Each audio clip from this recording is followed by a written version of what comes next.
ton peuple, bénis ton église, bénis nos âmes, bénis nos corps, bénis nos esprits, bénis-nous tout entier au travers de cette parole, que nous puissions vivre, ô Dieu, tes merveilles sans nombre. Amen. Amen. Est-ce que vous pouvez apprécier la croix de Jésus-Christ par les acclamations? Apprécier la croix de Jésus par les acclamations, la mort de Christ à la croix. Alléluia. Alors, merci bien-aimés. Mon message, je l'ai intitulé « Les trois croix de Jésus ». Les trois croix au mont de Calvaire, au mont de Golgotha. Il y avait combien de croix? Trois. Il y avait trois. Et je parlais de ces trois croix. Pourquoi il n'y en avait pas 4? Pourquoi il n'y en avait pas 5? Pourquoi il n'y en avait pas 6? Pourquoi il y avait 3? Jésus, sa croix était au milieu, et l'autre brigand à droite, l'autre à gauche. Ils étaient tous à la croix. Et à la croix, on s'est moqué de Jésus. On se moque de lui, tu as dit que tu es le Fils de Dieu, sauve-toi, et puis même les deux brigands, se moquaient de lui aussi. Ils répétaient les mêmes paroles que les sacrificateurs disaient. Ils se moquaient de Jésus. Mais ce qui est étonnant, l'un d'eux, je ne sais pas si celui qui était à gauche ou celui qui était à droite, je ne sais pas. L'un d'eux, il fait des reproches à son ami. Il dit, hé, monsieur, attention, hein, si nous sommes sur la croix, nous l'avons mérité. Mais celui-ci, il n'a pas mérité, hein. Il n'est pas comme toi et nous, hein. Lui est différent. Et puis il tourne vers Jésus. Il dit, Seigneur, souviens-toi de moi quand tu viendras dans ton royaume. Et le Seigneur Jésus, il tourne vers lui. Je ne sais pas s'il était à gauche ou à droite. Il lui dit, ok, aujourd'hui, tu seras avec moi au paradis. Alors je vais parler de ces trois croix. Les trois croix. Ce qui m'a beaucoup intéressé. Quand j'ai lu la Bible, j'ai vu, il y avait trois croix, mais pourquoi il y avait trois, mais pourquoi il n'y avait pas 4? Pourquoi 3? Et Dieu m'a fait grâce de comprendre pourquoi il y avait 3 croix. Bien-aimés dans le Seigneur, amen. Vous êtes avec moi? Et je vous souhaite tout de suite bon appétit. Parce que c'est un bon repas. J'ai bien préparé. Vous allez bien manger. Les 3 croix du calvaire. Bien, nous devons connaître l'importance de ces 3 croix qui étaient au calvaire. Il y en avait 3 au mont de Golgotha. Chaque croix porte un message. Parmi les 3, chaque croix a un message. Chaque croix a des choses qu'il apporte. Et les 3 croix du calvaire correspondent à la vie sociale, à la vie des familles, à la vie des sociétés, à la vie que nous menons sur la terre. Les 3 croix correspondent à la vie que vous pouvez mener dans votre famille, dans votre maison, dans la société, partout où vous pouvez vivre. Les 3 croix amènent certaines choses. Ces 3 croix correspondent à nos vies. Les 3 croix, c'est le type de personnes qui sont sur la terre. Les 3 croix. Les types d'hommes, de personnes, hommes, femmes, mari, enfants, je ne sais pas qui, que tu peux rencontrer. Tu peux les rencontrer sur la terre. Ça peut être aussi le type de croyants qui sont dans l'église. Les 3 croix. Et les 3 croix, il y en a 3. La première croix, j'appelle ça la croix de Jésus, j'appelle ça la croix de la rédemption, la croix de la réconciliation. La deuxième croix, j'appelais ça la croix du rejet, croix de la rébellion. Troisième croix, j'appelais ça la croix de la repentance, la croix de la réception. Donc les 3 croix ont un message. Chaque croix avait un message. La croix du milieu que Jésus était, c'est la croix de la rédemption, de la réconciliation. L'autre croix du rejet, des rébellions. Et l'autre croix, c'est la croix de la repentance et de la réception. Et ça sont des choses que nous rencontrons sur la terre. Ici, cette terre, nous rencontrons les croix de la rédemption. Partout nous allons vivre, dans nos maisons, dans nos familles, dans notre société. Il y a toujours la rédemption, il y a toujours la réconciliation. Partout nous serions, nous découvrirons toujours les rejets, la rébellion. Et partout nous serons, nous découvrons toujours des personnes prêtes à se repentir. Même dans nos familles, même dans nos églises, il y a des gens qui sont prêts de se repentir. Même dans la société, il y a des gens qui sont prêts à se repentir. Il y a même dans la société, il y a des gens qui sont prêts à rejeter tout. Ils rejettent tout. Ils rejettent ta personne, ils rejettent ton travail, ils rejettent tout ce que tu fais là. Peu importe ce que tu fais de meilleur, sachez-les que vous les rencontrez sur la terre, ceux qui voient rejetteront ce que vous allez faire. Mais il y a aussi des gens que vous allez rencontrer qui amèneront la rédemption. Ils vont vous amener à la rédemption, au rachat, à la liberté et à la réconciliation. Quelqu'un m'entend pour dire un grand amen? 3 croix. Mais parmi les 3 croix, il y avait l'une qui était célèbre. Très célèbre. La croix du milieu. Elle était tellement célèbre et les gens, jusqu'à aujourd'hui, c'est cette croix-là que les gens connaissent. Les 2 autres croix, les gens n'en parlaient pas. Et moi, j'ai pris la décision de parler des autres croix. Mais la croix qui est du milieu, c'est la croix vraiment célèbre. Pourquoi? Parce que c'est la croix de la rédemption. Pourquoi? Parce que c'est la croix de la réconciliation. Parce que cette croix, elle est tellement célèbre et les gens, c'est ce qui fait la vie de l'homme. C'est ce qui fait la vie des gens. C'est ce qui fait la paix. C'est ce qui amène la victoire. C'est la croix du milieu. C'est la réconciliation. C'est la rédemption. Dans nos maisons, dans nos familles, dans nos églises, dans notre cœur, la vie. Chacun de nous doit comprendre que c'est un agent rédempteur. Chaque personne est un agent rédempteur. Chaque personne. Que tu sois femme, que tu sois homme, que tu sois pasteur, que tu sois n'importe qui, tu es un agent rédempteur. Un agent rédempteur. Et pourquoi ça? Voilà pourquoi c'est célèbre. Voilà pourquoi c'est au milieu. C'est au milieu. Les 2 autres croix représentent les positions de l'humanité. Les 2 autres croix, l'autre rejet, l'autre repentant, ça représente la situation des hommes sur la terre. Et la croix de Jésus-Christ était au premier plan. Et c'est cette croix-là que moi je t'appelle à aimer, à porter, à proclamer, à exprimer, à expérimenter. Amen.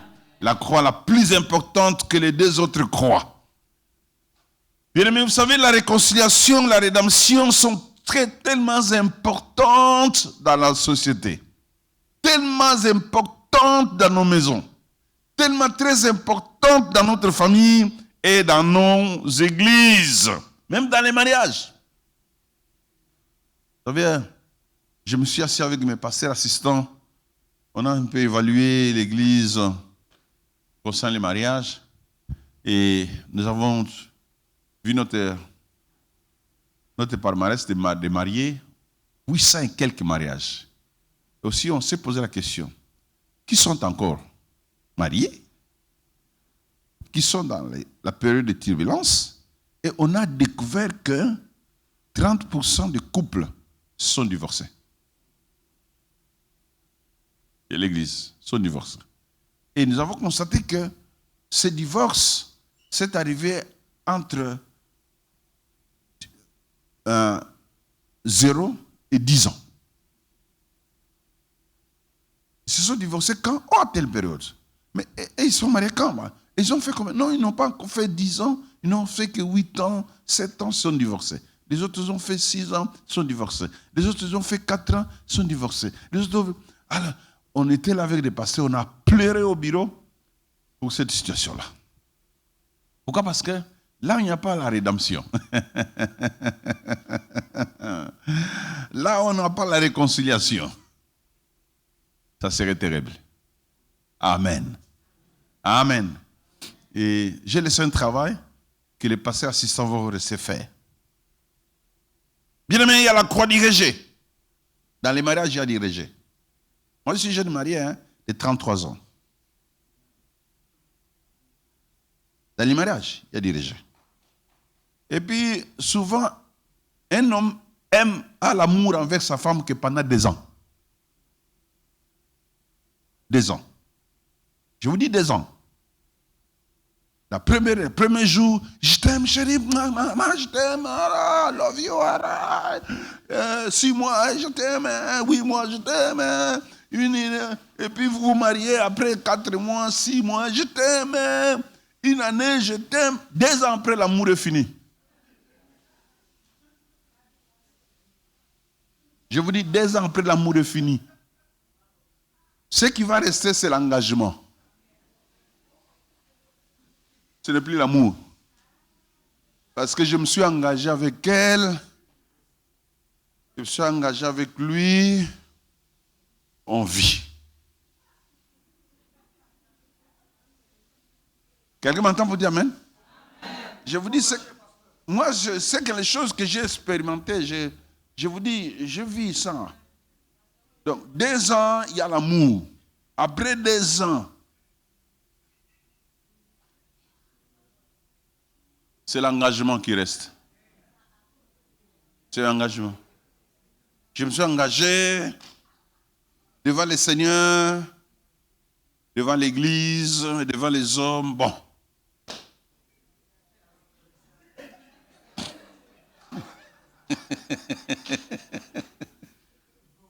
Bon.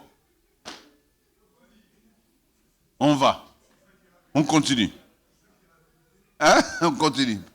Mais l'amour en soi, l'amour qui était là, au début là, c'est pour cela, la croix du milieu elle est importante dans une famille. Quelqu'un m'entend? La croix du milieu elle est tellement importante dans une famille, dans une maison. La croix de la rédemption, la croix de la réconciliation. Alléluia! Gloire au Seigneur. Merci. Acclamons le Seigneur, acclamons notre Dieu. Gloire à Jésus. Yes! Alors, je voulais partager ces 3 croix. Ces 3 croix. Commençons avec la croix de la rédemption. Et la croix de la réconciliation. Ou la croix des relations. Cette croix du milieu, c'est la croix des relations, croix des rédemptions, croix des réconciliations. Ça fait comme ça.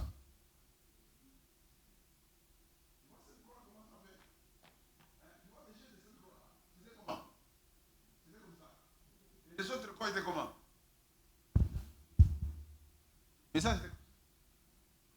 Et il appelait celui qui rejette, il appelle celui qui se repente.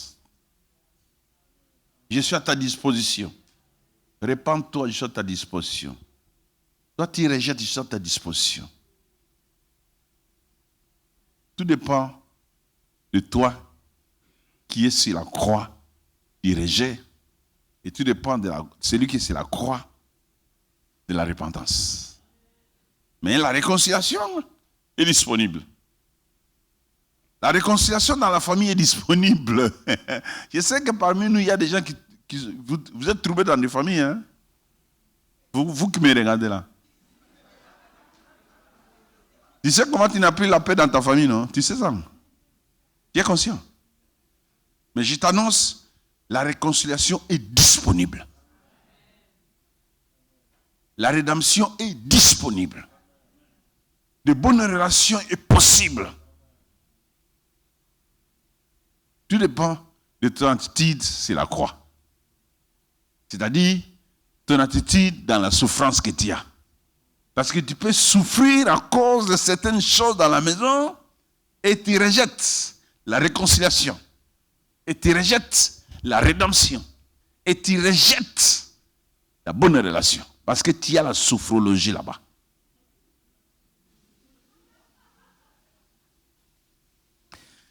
Je sais, il y a plein de gens, à cause de leur souffrance, ils rejettent la réconciliation, ils rejettent tout, ils rejettent, parce qu'ils souffrent. il souffre. Je t'annonce que la rédemption dans ta famille est possible. Je t'annonce que la réconciliation dans ta maison est possible. Je t'annonce que la réconciliation est possible chez toi et une bonne relation avec ta femme, ton épouse, ton mari, ta fille, ton fils, tes enfants, tes beaux-fils, tes beaux-frères, je ne sais pas qui d'autre. C'est possible. Tout dépend de ton attitude à la croix. Donc plusieurs personnes aussi en Christ ont besoin de cela. Ceux qui sont membres de la croix de la rédemption vivent très bien les relations.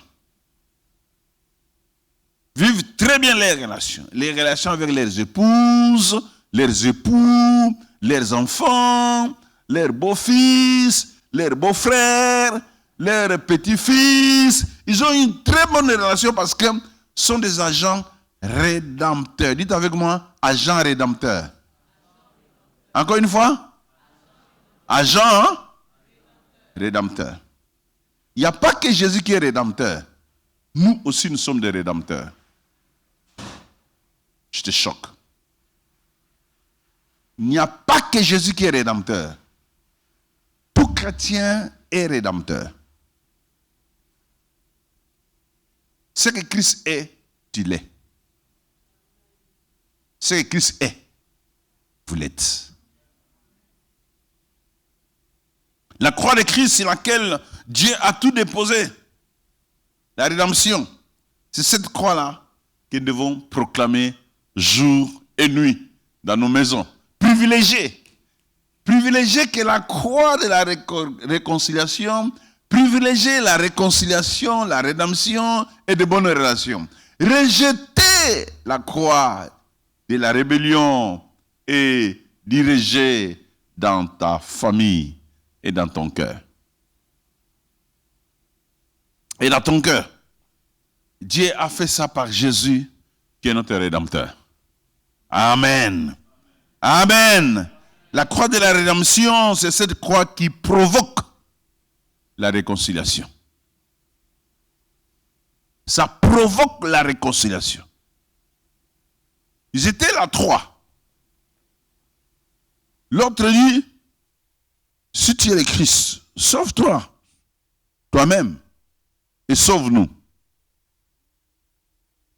Et l'autre dit, hé, attention, toi avec moi, si nous sommes à la croix, nous avons mérité, hein? Mais lui, il n'a pas mérité. Et puis il tourne, Seigneur, sauve-moi. C'est la rédemption qui amène la réconciliation. La croix de Jésus-Christ, soit la croix de la rédemption, la croix de la réconciliation, apporte de très bonnes choses dans la famille. C'est cette croix-là qui brise, qui amène la liberté contre la malédiction. C'est cette croix-là qui délivre toute personne du péché. C'est cette croix-là qui rachète toute personne de mauvais partenaires. Sont à trois. Les deux là sont des partenaires. Celui qui est à gauche et à droite. Des partenaires, des voleurs, des brigands, connus. Ils vivaient bien. Ils marchaient bien. Très bien. Mais quand ils sont arrivés à la croix, celui qui a accepté la réconciliation se sépara de celui qui n'a pas accepté la réconciliation. Celui qui a accepté la rédemption se sépara de celui qui n'a pas accepté la rédemption. Et ça, la vie du Seigneur. Le Seigneur veut que nous puissions nous attacher à la rédemption, à la réconciliation, à de bonnes relations et se séparer de la rébellion et du rejet. Amen. Et c'est la croix de la rédemption qui paye des factures. C'est la croix de la rédemption qui paye des factures. C'est pour ça que tout rédempteur paye des factures. Ah, je dis quoi? Tout rédempteur paye quoi? C'est ce qui fait que tu es rédempteur. C'est en train de payer des factures, des loyers, et ceci. C'est ça, être rédempteur. Être rédempteur, c'est accepter de payer des factures. Et Jésus a payé des factures de nos péchés. Parce que il est rédempteur. Et je vous dis, vous êtes rédempteur. Vous devez vous engager à payer des factures. Des factures pour votre famille pour bien vivre. Des factures pour votre société pour bien vivre. Des factures pour que votre église puisse avancer. L'église a des factures que les rédempteurs payent. Pour que l'église avance. Dieu a accepté que son fils Jésus puisse devenir les rédempteurs de chacun de nous en payant ses factures. Souvenez-vous de Galates chapitre 3:3. Christ nous a rachetés de la malédiction de la loi, étant devenu malédiction pour nous, car il est écrit maudit et quiconque pendit au bois. Christ, notre rédempteur, nous a rachetés, nous a libérés, nous a rendus libres. Ainsi, chaque personne, nous sommes appelés à le faire, à rendre les autres personnes libres. Je sais que tu as des gens libérés dans ton cœur. Je sais que tu as les gens que tu dois racheter. Tu as des gens que tu dois racheter. C'est-à-dire quoi? Des personnes qui t'ont fait du mal, en qui peut-être vous avez fait du mal, ou vous avez une mauvaise chose avec la personne. Cette personne a besoin d'être rachetée. Comment? Vous payez ces factures par le pardon du péché. Quelqu'un m'entend pour dire amen? Paye de factures par le pardon. Parce que le pardon du péché, c'est le paiement de factures. Je te pardonne. Alléluia. Alléluia. Je te pardonne. Vous savez, dans la Bible, il y a un parent rédempteur, Boaz. Vous connaissez Boaz? Vous avez déjà l'histoire de Boaz, non? Hein? Boaz. Qui avait droit de rachat sur Naomi. Et cette histoire de Boaz, on l'appelait parent rédempteur. Et les parents rédempteurs, c'est cette pensée qui continue en Christ. Et cette pensée qui continue au travers des disciples de Christ. Les disciples de Christ sont des parents rédempteurs. Sont appelés à racheter plusieurs. Christ m'a racheté, Christ t'a racheté, il t'a donné la possibilité par le Saint-Esprit d'avoir la force et la puissance afin d'apporter sa rédemption à d'autres personnes. Et que d'autres reçoivent la paix, d'autres soient libérés, d'autres soient affranchis. D'où vous êtes coéquipiers avec Jésus-Christ. Je disais, vous êtes coéquipiers avec Jésus-Christ. Ce que Christ est en train de faire, toi aussi tu peux le faire. Acclame le Seigneur. Nous aussi nous pouvons le faire. Donc, les rédempteurs de famille, les rédempteurs de société, les rédempteurs de l'église. Christ est rédempteur, vous aussi vous êtes rédempteur. Yeah, vous êtes rédempteur. Vous êtes un agent rédempteur. Vous pouvez apporter ce salut à plusieurs. Donc, libérer plusieurs gens. Quelqu'un qui est en difficulté, tu poses un acte et la personne est soulagée. C'est la rédemption. Quelqu'un m'entend pour dire amen? Quelqu'un a un problème, tu poses un acte, tu les libères de ces problèmes-là. C'est les rachats. Des Christ qui continuent dans nos vies. Tout chrétien est le potentiel agent. Tout chrétien a les potentialités de Boaz. Tout chrétien a des possibilités que Boaz avait. Tout enfant de Dieu a cette possibilité d'agir comme Boaz. Qui voit Naomi dans les difficultés, qui voit Ruth dans les difficultés, et qu'il les rachète. Et Christ a fait ça. Il nous a vu dans les difficultés du péché.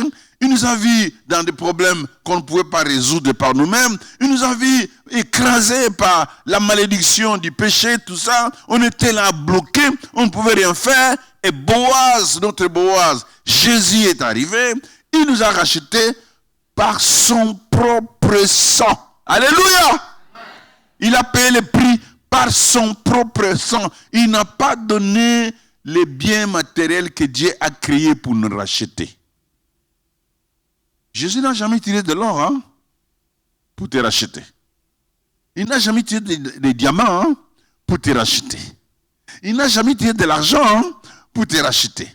Il a utilisé son propre sang. C'est ça la rédemption. Un rédempteur utilise ce qu'il a en lui pour sauver quelqu'un d'autre. Acclame les Seigneurs. Tu as quelque chose que tu peux mettre pour le salut de quelqu'un d'autre. Ce que tu possèdes, tu peux l'utiliser pour la liberté d'une personne dans la société. Nous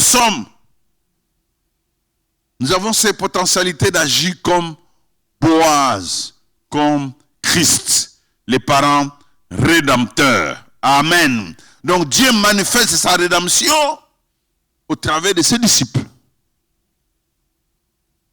La croix de Christ, qui apporte la rédemption, la réconciliation, continue à s'exercer, à agir au travers de ceux qui ont accepté Jésus-Christ étant Seigneur et Sauveur. Ce sont ces gens-là qui transportent, qui amènent la réconciliation partout où ils sont. Partout où ils sont. Amen. Donc Dieu a donné à votre église, à votre société, à votre famille, un rédempteur. Et ce rédempteur, c'est vous. Dites c'est moi. Oh, dites c'est moi. Quelqu'un peut dire que je suis le rédempteur de ma famille. Je suis le rédempteur de ma famille, de ma société, de mon église. Quelqu'un m'entend pour dire amen? Et je paierai avec ce que j'ai. Acclame le Seigneur.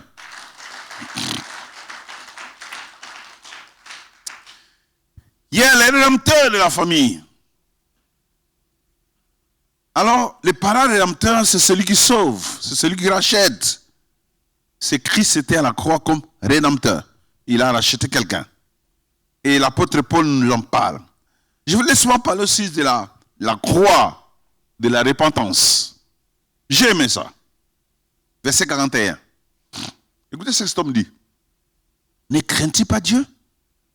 Toi qui subis la même condamnation, pour nous, c'est juste. Car nous recevons ce que méritons nos crimes. Mais celui-ci n'a rien fait de mal. Vous savez, les méchants aussi peuvent avoir de bonnes opinions à ton égard.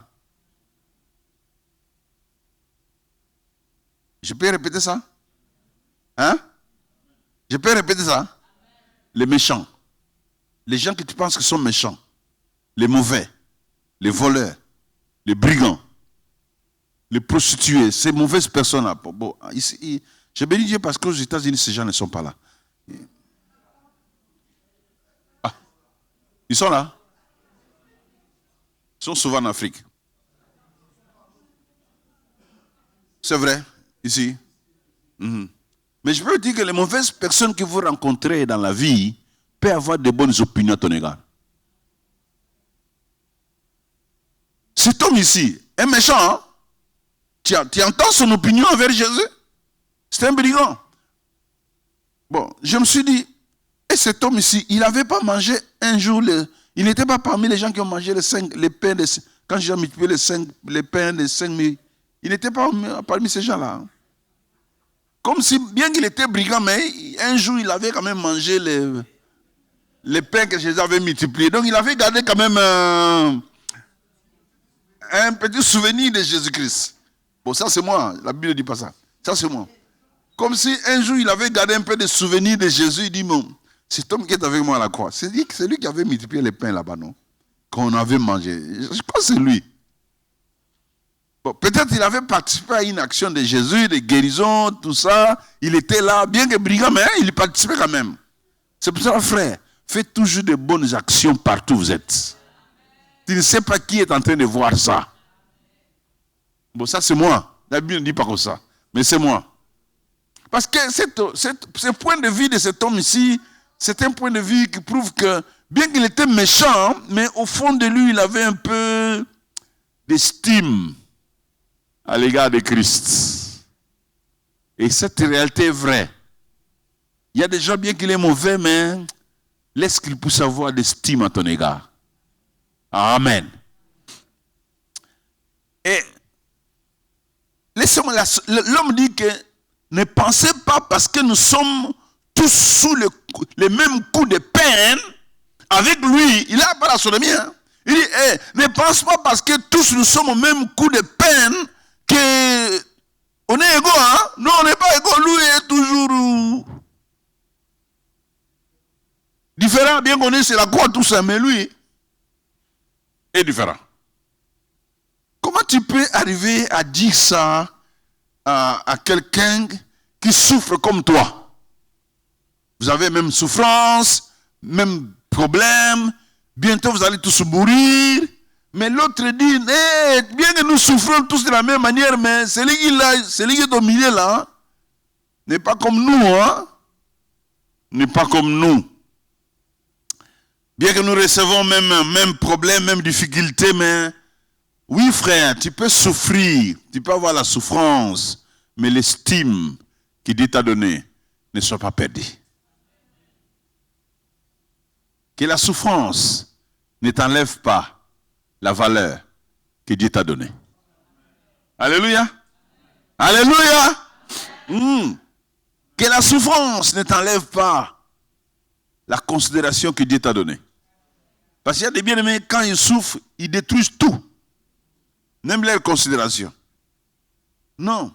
Mais cet homme ici dit, mais attention, hein? Attention. Bien que nous souffrons tous, hein? Nous allons tous mourir, hein? Nous sommes tous sur la croix, hein? Mais lui là est différent de nous. Qu'est-ce qui a fait que Christ soit différent de tous ces des autres? Comment cet homme, il est pu arriver à voir cette différence-là? Oui, on peut manquer tous l'argent, hein? Mais on est différent. Oui, on peut manquer, tous on peut avoir les mêmes problèmes. Hein? On a des difficultés, bien sûr, mais attention, les difficultés ne font pas que nous sommes égaux. Il y a des gens qui sont estimés par le Seigneur, bien qu'il est dans la souffrance. Acclame le Seigneur. Il a regardé Jésus pendant longtemps et lui dit, oh Seigneur, souviens-toi de moi. Ça, c'est les repentants. Souviens-toi de moi. Ça, c'est très important dans la vie, frère. Nous sommes des humains, dans les mariages, dans la société, partout où nous partons, à l'église. Nous sommes des humains. La repentance, ce n'est pas quelque chose qu'il faut négliger dans ta vie. Te repentir, demander pardon à quelqu'un à qui tu as fait du mal. Être la facilité de dire, bien-aimé, pardon, pardonne-moi. Ça, c'est quelque chose qu'il faut avoir. Parce que ça apporte la paix dans la société. Alléluia. Ne te cache pas dans ton orgueil parce que tu es américain. Et je suis américain. Toi, tu veux blaguer avec moi. Non, ne te cache pas à ça. Pardon, ce n'est pas américain. Ce n'est pas africain. Ce n'est pas asiatique. C'est céleste. Alléluia. Si tu veux bien vivre sur cette terre, être bien considéré, même dans n'importe quelle relation, je vous ai dit dans les mariages, on s'aime que pendant 2 ans. Hein? 3e année, ça devait toujours compliqué. Si je savais que tu étais comme ça. Parce que c'est le moment de découverte. Si je savais. Ah, tu ne savais pas, hein? Si je savais. Ah, non, si je savais que tu étais comme ça. Ah, tu ne savais pas, hein? Ok, mais tu le sauras ici. Tu le sauras ici. Alors, qu'est-ce qui peut sauver ces gens-là? C'est le pardon. Alléluia. Je ne sais pas combien de fois moi j'ai demandé pardon à mon épouse. Je ne sais pas c'est combien de fois. Combien de fois les 33 ans, combien de fois, je ne sais pas c'est combien de fois. Je ne sais pas c'est combien de fois par an. Je ne sais pas combien de fois par jour, combien de fois par mois. Vous ne saurez pas tenir. Impossible. Frère, vous ne tiendrez jamais une église. Vous ne resterez jamais dans une église si tu n'as pas le pardon. Tu fuiras. Tu vois cette société-là, nous sommes là. Hein? Dès que nous sommes là. Ah! On est humain. Quelqu'un va te piétiner. Il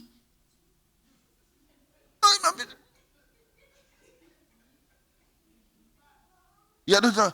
Il m'a regardé la manière qu'il m'a regardé. Mais toi aussi, tu l'avais regardé.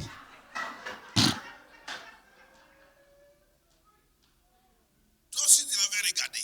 Mais comment ce regard à lui devient compliqué?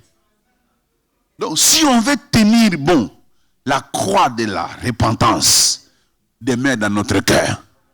Je prie que cette croix soit dans notre cœur. Je prie que cette croix soit dans notre société. Je prie que cette croix soit dans nos familles. Quelqu'un m'entend pour dire amen? Reste dans nos églises. Une église où la croix de la rédemption, la croix de repentance n'est plus, cette église ne tiendra jamais.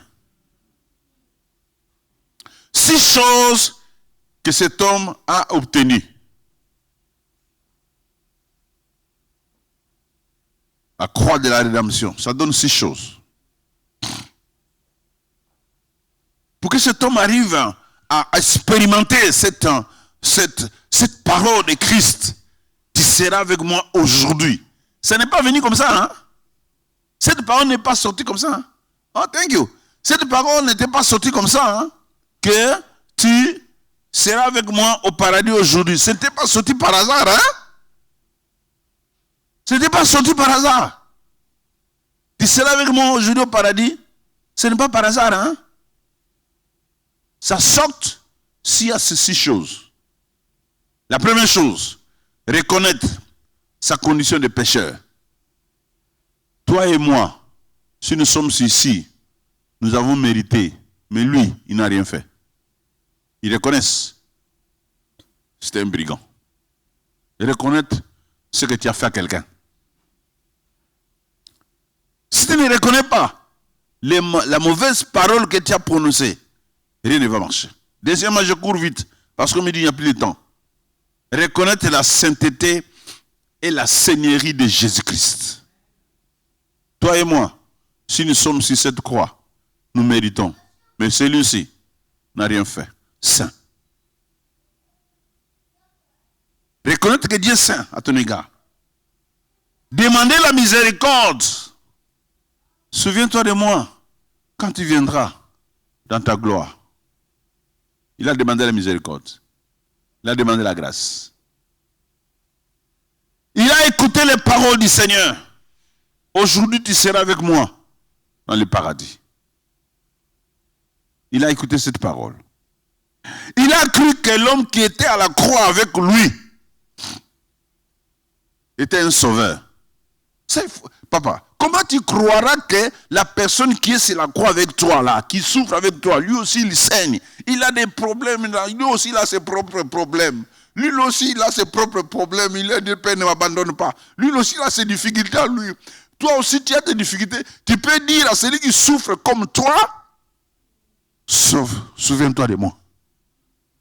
Comment tu vas rien faire ça? Hein?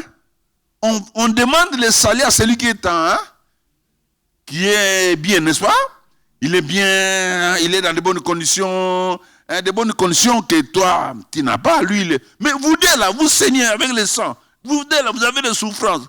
Lui aussi, il est dans ses difficultés, à ses propres problèmes. Et mais toi aussi, sauve-moi. Ah. Moi, je souffre, toi, je te sauve, je t'ai sauvé. Il a cru que celui qui était à la croix avec lui était un sauveur. Alléluia. Il s'est engagé de marcher avec Jésus. C'est comme ça que cette bonne parole est sortie, que je termine par cette parole-là. Aujourd'hui, tu seras avec moi au paradis. Dites aujourd'hui, Tu seras avec moi. Où? Ah, quelle belle parole. Qui veut l'entendre ça dans les mariages? Qui veut l'entendre ça dans la famille? Cette parole aujourd'hui, tu seras avec moi au lit. Aujourd'hui, tu seras avec moi au salon. Aujourd'hui, tu seras avec moi au restaurant. Aujourd'hui, tu seras avec moi dans le parc. Aujourd'hui, tu seras avec moi dans la joie. Aujourd'hui, tu seras avec moi. Alléluia. Oh, dites amen, amen, amen. Parce que, vous savez, ils n'étaient pas ensemble. Jésus avait sa vie, lui aussi avait sa vie. Ils avaient des vies différentes, des vies qui n'étaient pas, qui ne pouvaient pas être ensemble. Mais directement là, au lieu de dire demain, bon, je dois encore vérifier, voir un peu le programme, si demain j'aurai un temps. Non, tout a été bouleversé. Il n'était même pas dans le programme d'aller au ciel. Est-ce qu'il était dans le programme? Il n'était même pas dans le programme. Frère, il y a de ces choses, tu n'as pas besoin de programme pour dire qu'aujourd'hui on va manger ensemble. Oh. Alléluia. Tu n'as pas besoin de programme pour dire qu'aujourd'hui on va rester ensemble dans le même lit. Vous étiez séparés. Je sais qu'il y a des frères et des couples qui vivent des lits séparés. L'homme dort au salon, la femme dort dans la chambre. Ou soit l'homme dort, la femme dort au salon. J'ai reçu un couple comme ça, les deux là. Qu'est-ce qui se passe? Pasteur, c'est frère. Mais je lis chaque jour la journée. Mais moi je dors au salon. Le soir là, vers 2h du matin, j'entends quelqu'un faire comme ça.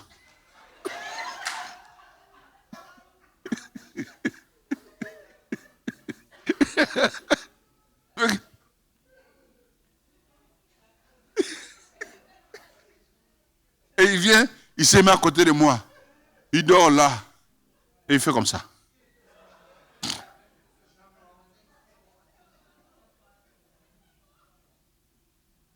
Mais la journée, c'est une autre personne. La nuit, une autre personne. Je vous dis, frère, c'est comme ça dans les mariages. Hein? Bien aimé, c'est comme ça dans les mariages. La journée, une autre personne.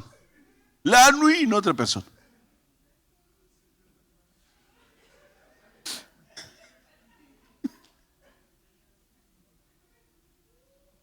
Et là, il m'en parle au bureau. Il dit, frère, toi, tu fais ça? Bon, parce que j'irai où? Ah, bon. Donc, la nuit, tu vas chez elle. Et la journée, tu vas où? Et la journée, tu l'ingéries. Tu l'ingéries la journée. Et la nuit, tu vas vers elle. J'ai dit, frère, la sexualité commence dans la pensée. Avant d'aller dans le physique. Si la pensée n'est pas bonne, le physique ne donne rien. Il dit, frère, si tu veux vraiment te délivrer, bon, je ne vais pas trop parler parce qu'il y a des choses. Je vais pas aller. Parce que les hommes ont des robinets. Pour vous, ces robinets-là, il faut traiter bien la vie du couple. En tout cas, moi, je vais m'atteler du couple. Parce que le couple, c'est un problème aujourd'hui. Les hommes aiment bien que les robinets soient ouverts à tout moment. Mais pour qu'on ouvre ça, il faut bien travailler la journée. Alléluia. Oh, alléluia. Bon, on me dit que le temps est arrivé. J'ai conclu. 3.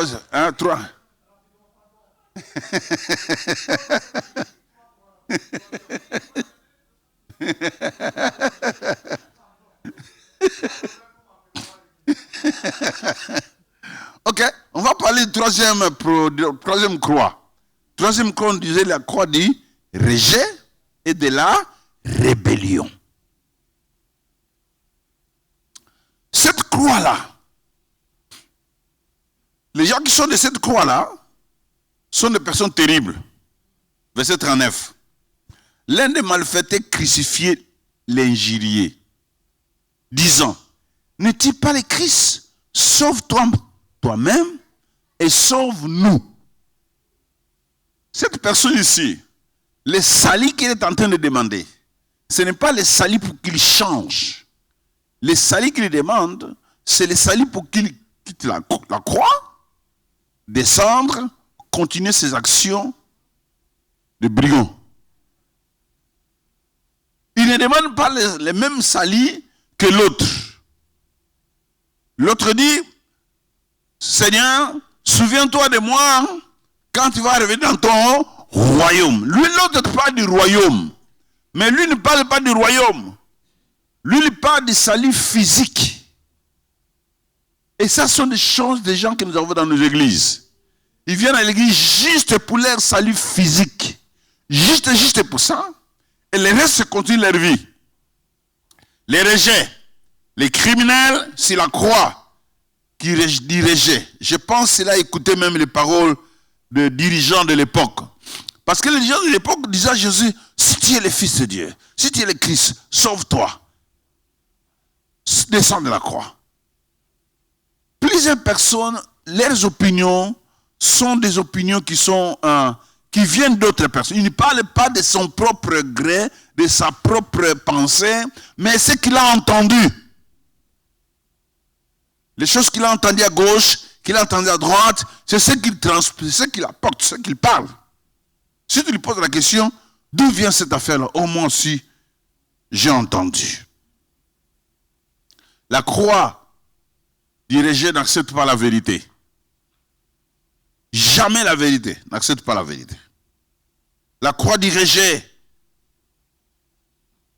pense, ils disent que si toi tu prétends être le Messie. Quel mépris! Toi tu prétends être le Messie.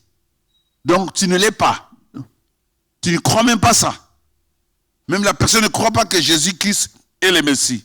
Bien-aimés, les rejets, vous les trouverez partout. Dans l'église. Même ceux qui sont ici, quelqu'un peut te rejeter. Même parmi nous ici. Tu peux trouver parmi nous, les gens avec qui vous chantez, te rejettent. Dans les mariages, tu peux en trouver. Dans la société, tu peux en trouver. Ou quelqu'un te rejette, te sous-estime, ne te considère pas. Ne fais pas ça un problème dans la vie si tu veux réussir. Si tu veux réussir, ne fais pas ça un problème. Le premier problème que doit avoir la vie, c'est la réconciliation et la rédemption. Même ta fille peut te rejeter. Même ton fils peut te rejeter. Il faut t'attendre à ça dans la vie. Il faut être prêt que si aujourd'hui j'ai rencontré les rejets, comment je dois me comporter. Ça c'est très important. Il ne faut pas te plénicher parce qu'on t'a rejeté, il m'a dit, il m'a fait. Non. C'est que toi tu veux, si tu veux réussir, brandis toujours la croix de la rédemption et de la réconciliation. Alléluia. Amen. Brandis ça toujours. À n'importe qui, même à celui qui te rejette. Les deux mains tendues. Tu me rejettes, mais je te donne toujours ma main. Si tu peux revenir à la bonne raison. Tu me rejettes, mais ma main fait vers toi. Viens. Je suis toujours disponible. Ma rédemption est toujours là. Ma réconciliation est toujours là. De bonnes relations, je vais garder ça toujours avec toi. Je te tends la main. Amen. Dieu, par sa grâce, il agira envers celui qui te rejette. Revenir à la raison. Te dire, oh, aujourd'hui, je peux manger avec toi. Alléluia. Un jour, il te dira, aujourd'hui, on peut aller au restaurant avec toi. Un jour, il te dira, aujourd'hui, je peux vraiment vivre avec toi. Aujourd'hui, on peut chanter ensemble. Aujourd'hui, on peut danser ensemble. Aujourd'hui, on peut vivre ensemble. On peut se tenir debout pour dire merci à Jésus-Christ.